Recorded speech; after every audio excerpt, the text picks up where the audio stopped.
My name is Prasoon. I graduated in 2005 from ASU, and then I worked as an architect and urban planner in the United States for a couple of years, then moved to Hong Kong and Singapore for the last 12 years now.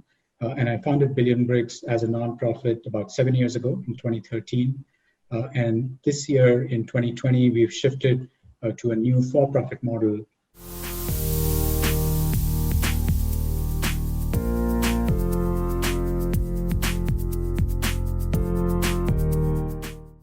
But I run an organization called Billion Bricks with a mission and vision to end homelessness in the world. We are an innovation and technology studio. We believe the problem is not being solved in the right manner, because if it was being solved, then we would have done something about it. But the numbers, both in the United States and rest of the world, seem to be increasing over the last couple of decades. So today, there are about 1.8 billion people who don't have access to reasonable housing to live in, which will increase to about 3 billion people by 2030. So there's definitely something we are doing wrong. And we, in our organization, question everything that's been done, innovate completely new on-the-ground solutions, and build them.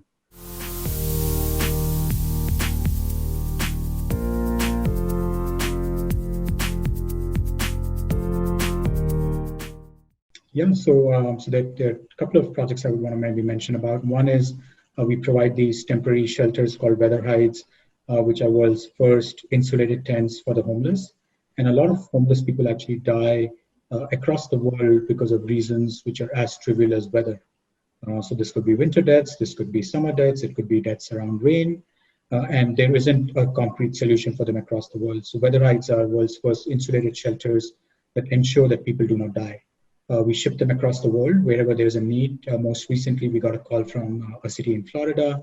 We've shipped them to a city just outside of Seattle, where they've been providing shelters to people.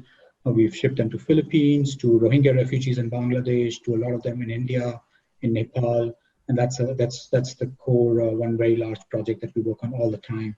The second project is a school that we recently finished building in Malaysia, which is for stateless children. So there are a lot of children whose parents come from Indonesia and Philippines to work in plantations where oil palm is provided for, which is something a raw material for a lot of goods that we use day in and day out. But those parents have no access to education for their children. They are considered as stateless. So when children are born in Malaysia, they don't have any passports, no citizenship at all. So their home country doesn't want them, Malaysia doesn't want them, and there's 50,000 such children that have access to no education.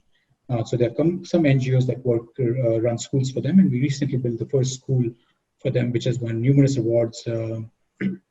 But most importantly, when I visited that school last year for its inauguration, a lot of parents came to me and said that now that we have this school building, our kids don't want to come back home because they love the school so much. And I love the fact that it's not so much about the building alone, which is what we architects and planners look at, but more about the environment and what the connection the entire community felt with the school. So that was a good, proud moment for us. And lastly, I would want to talk about the most recent project that we are developing, which is called Power Hide, which are world's first solar homes for the homeless. And essentially, every home has got a large solar roof. It produces about 40 times more energy than what it consumes. And that energy is then sold to pay the mortgage on behalf of the homeowner. So the problem really is that you and I can go to a bank and we can get mortgage to finance our homes. But for the poor, they are not considered credit worthy by banks and institutions. They're considered too risky. So we're trying to overcome this problem through this project. And we've already built prototypes in India and the Philippines, which have been operational for more than 2 years. And now we are looking forward to build a very large community in the Philippines, which will house about 125 families. It'll generate about 2.5 megawatts of energy. It'll save about 24 million tons of carbon over 25 years. Will recycle 100% of its rainwater, will clean its own sewage and waste, and grow its own food as well. So a fully sustainable, smart community is what we are building. And we hope to bring that concept across the world.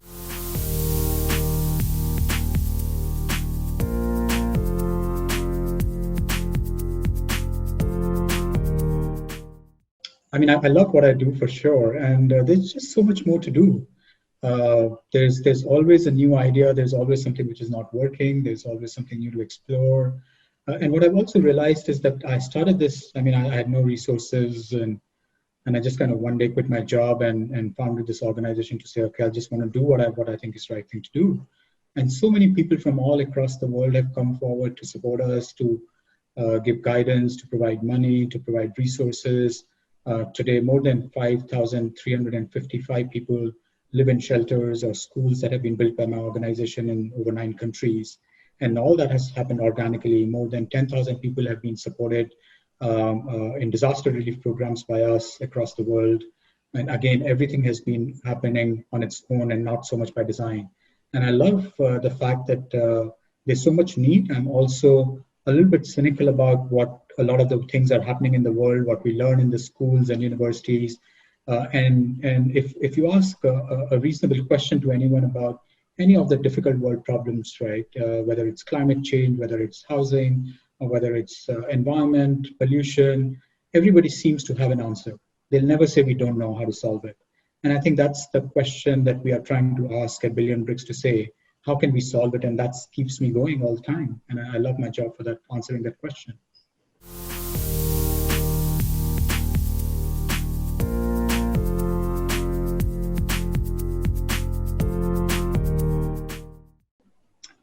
So I think one of the things that I always refrain from is giving advice, because I think I don't think students need advice, or even if they need advice, they're probably too young to appreciate advice as well.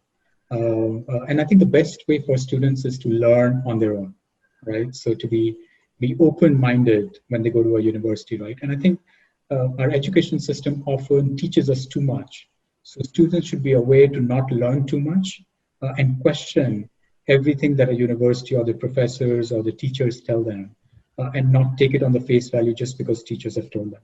What's important in universities or in schools is to learn hard skills like computers and softwares, maybe some about legal things which can't be changed, but not so much about methods and processes. So I think the important thing is to use university as an area to explore and absorb and expose yourself to as much as possible, to make new friends and connections, because those are the things that will last your lifetime. If I look back myself at my years at ASU, I think what I really learned there was the scale of what happens across the world, and large libraries and research methods, but not so much about the planning skills that I learned. I've probably not used any of them in my career at all.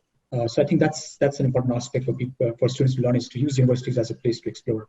And number two, I would say is use learning as a tool more about yourself, and more about being truthful, more about learn about integrity and ethics, and how do those things actually apply in your life or in your jobs and career. Oftentimes we use them as very loose words about that we have values or we understand ethics, but when we are in the business world and commercial world, we often don't use them, right? So if you look at, if you get a job offer, say for example, from a soda company, which produces sugar water, feeds the children, creates diabetes, creates sugar problems, creates plastic waste, and if you get a job offer with that company, would we say no? Or would we question whether that company is doing the right work or not? And oftentimes we don't know, and we kind of give ourselves excuses to say that no, at least it's maybe doing some corporate social responsibility work, it's still working in its community. But in reality, we have to be able to weigh whether it's doing more damage or it's doing more good. And I think that's important for us to learn about these things ourselves. We have to look at ourselves as well, and not only at other companies. How big of a car are we driving? How big of an environmental footprint we have? I mean, the moment I moved from India to the United States, overnight, my carbon consumption jumped up by 14 times.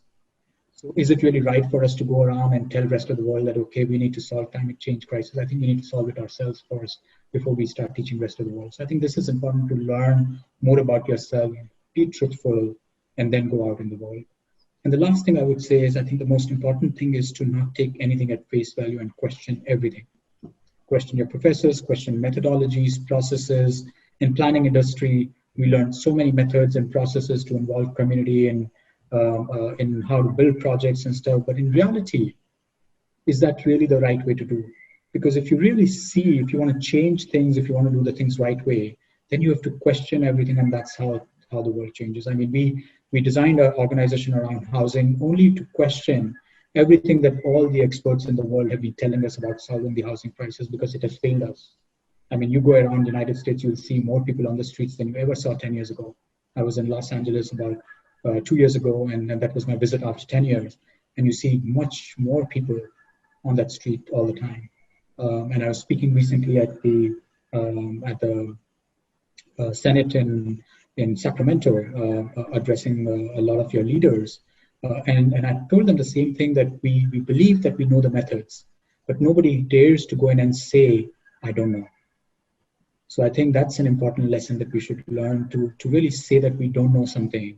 And and that humility will probably strive us to learn something better. So in short, I mean, I refrain from giving advice, but there are three things that I can take it from my examples. Is one is, use university as a way to explore, learn more about yourself than about others and rest of the world, and question everything. I think these are three things, takeaways from universities.